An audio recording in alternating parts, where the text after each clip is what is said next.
Hey guys, and welcome to my next video. Today we're going to do a Beauty and the Beast inspired water marble and freehand rose nail art. This is using some of the polishes sent to me by Preen.me that I showed you in my last video. And without further ado, let's get started. So we're going to start with a plain base. I'm using Pots of Tea from my last video, but you can always use a stark white if that's what you prefer. It really makes the colors pop to start with a base. So I'm applying some liquid latex barrier to my finger around the cuticle area to protect from the polish.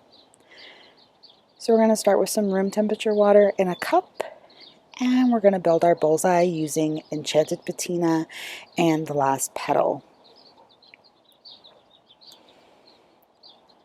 Now, these spread really well. All of the polishes in that Beauty and the Beast collection spread really well. But I'm going to go ahead and give the cups a little shake here to just kind of move things along.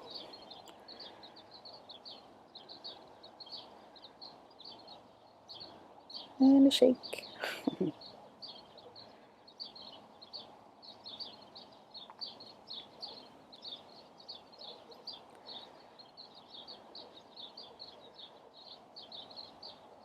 I'm sorry if you hear the birds. I am sitting outside and recording this voiceover.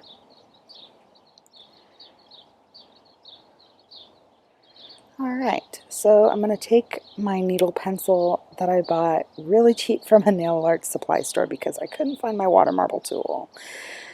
And we're going to start cutting our water marble. I'm going to do a starburst pattern or a spider web or whatever you want to call it. I don't think there's any real specific name for this. It's kind of whatever you interpret. And my water marble did not come out completely round. It came out kind of oblong, so I'm just going to kind of go with it.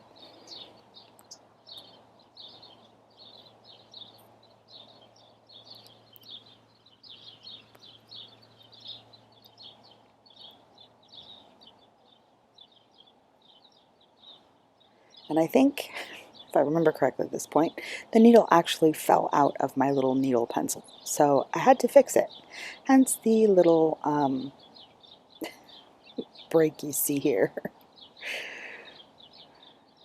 I'm going to keep cutting that water marble. I was surprised how well these stayed wet in the center of the water marble, and the outside ring really didn't dry too terrible. You know, it didn't make it real difficult to do the water marble.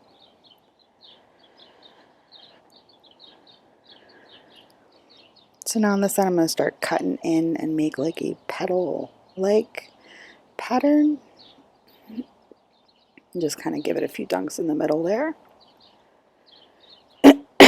Excuse me.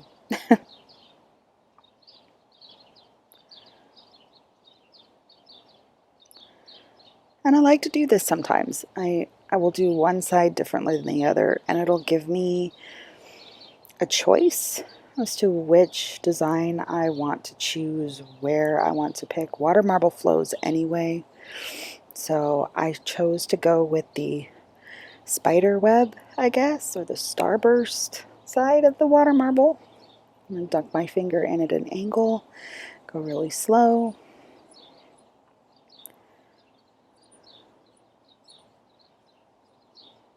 And I'm just going to grab a Q-tip here and remove all that excess polish from the water.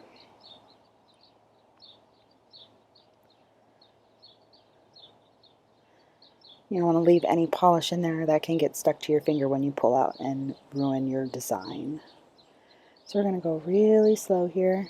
That helps to avoid those air bubbles popping and kind of ruining the base of your design.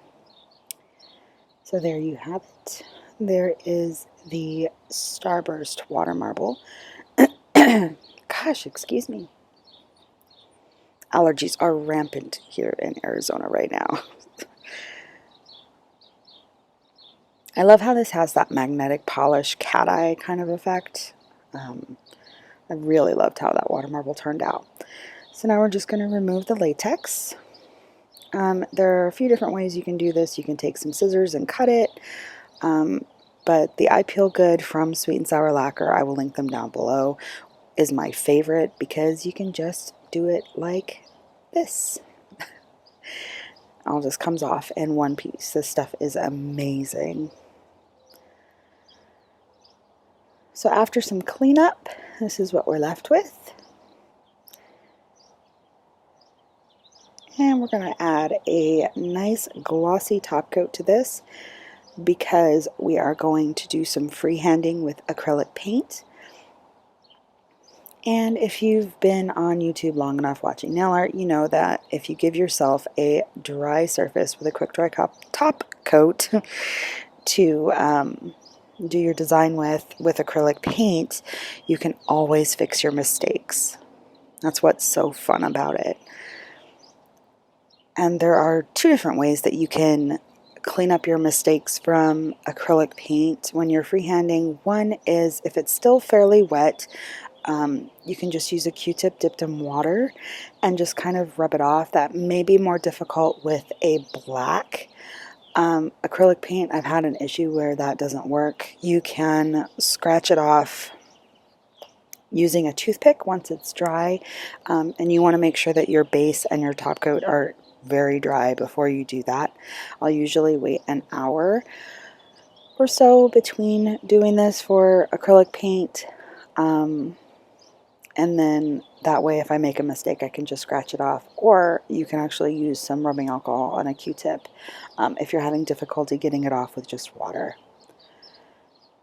So I wanted to talk to you guys a little bit about a series I'll be starting since we're doing some freehand nail art.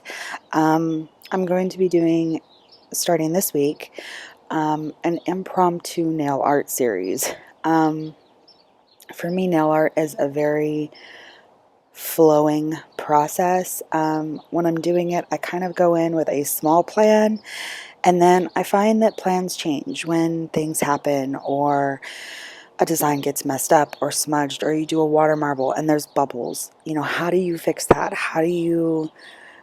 What do you do when something doesn't go as planned? Or what if your design changes or morphs into something else? A lot of my designs end up that way because I am not perfect at nail art. So I want to show you guys what I do, or things that I do when nail art doesn't go as planned. So I'm going to kind of go in with a basic idea for a design, and it's going to be a mystery until we get to the very end and we'll be able to see the final result. So I hope this sounds interesting to you guys. Sounds a bit of a rabbit hole, but I think it's going to be a lot of fun, and I hope you guys will continue watching and you know, maybe give me some comments or suggestions if you guys have anything that you want me to try. You know, daring freehands or crazy water marbles or whatever it is you want me to try. I want to try it and see what designs we can come up with together. So once that is done, when you use acrylic paint, you want to top it off with a nice glossy top coat. Even if you're going to choose to do a matte top coat over the top, I recommend a glossy top coat first so that you have something to cover up your design and it doesn't get smudged. Same thing with stamping. So here is the final design. I love how that polish had a magnetic field. It's gorgeous. So there is our final shot. And I want to thank you all for watching. We'll see y'all next time. Bye-bye.